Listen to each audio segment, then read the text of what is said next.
Hello guys, welcome to my YouTube channel.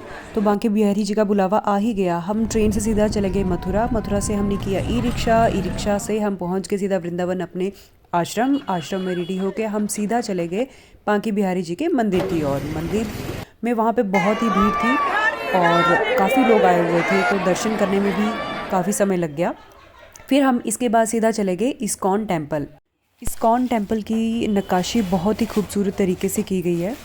वहाँ सभी कान्हा जी की भक्ति में लीन थे और कीर्तन भजन कर रहे थे। मेरा भी मन कर रहा था कि मैं भी कुछ देर नृत्य करके इस भक्ति का आनंद लूँ। कान्हा जी के दर्शन पाके मैंने भी कुछ देर वहाँ पर नृत्य का आनंद लिया।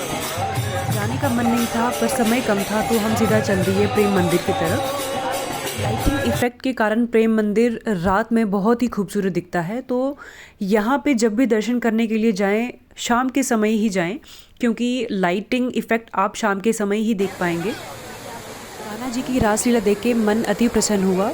कुछ पिक्चर्स क्लिक करवा के हम चल दिए अपने आश्रम की ओर। अगले दिन हमारा प्लान था निधिवन का, तो हमने भी कान्हा जी की गोपियों की तरह सुंदर वस्त्र पहन लिए। आश्रम से बाहर निकलते ही मैंने गाय माता का आशीर्वाद लिया और प्रस्थान किया निधिवन की तरफ। जैसा कि सुना था कि यहाँ पे राधा रानी और कृष्ण जी आते हैं और अपनी रासलीला करते हैं, तो मेरा भी मन कर रहा था कि मैं कुछ देर के लिए वहीं पे ही रह जाऊं और रासलीला देखूं, पर ऐसा हो नहीं सकता था।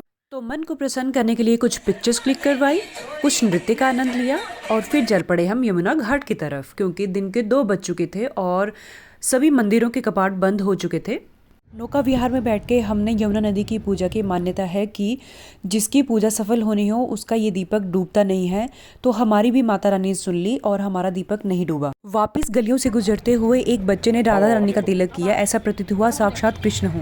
प्रस्थान किया गोविंद देव मंदिर की तरफ, जिसे भूतों का मंदिर भी कहते हैं। शाम 5 बजे हम गए स्वर्ण स्तंभ मंदिर और वहाँ पे हमने कुछ देर नृत्य का आनंद लिया और पिक्चर्स क्लिक करवा के हम चले गए वापस अपने आश्रम की ओर।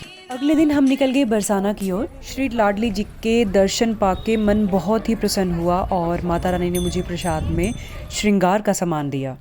बाहर निकलते ही हमने कुछ पिक्चर्स क्लिक करवाई और उसके बाद मुझे मिला राजा को। लाड प्यार करने के बाद हमने पी बरसाना की माखन वाली लस्सी। ओ हो, मज़ा ही आ गया। और ये देखो मेरी बहन को।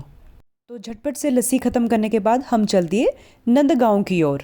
वहाँ भी कपाट बंद थे क्योंकि शाम का समय था। कपाट खुलने तक हमने वहाँ नृत्य किया और कुछ पिक्चर्स क्लिक करवाई और फिर दर्शन करके हम निकल गए गोवर्धन धाम मंदिर की ओर। वहाँ भी उनके दर्शन करके हम निकल गए अपने आश्रम की ओर।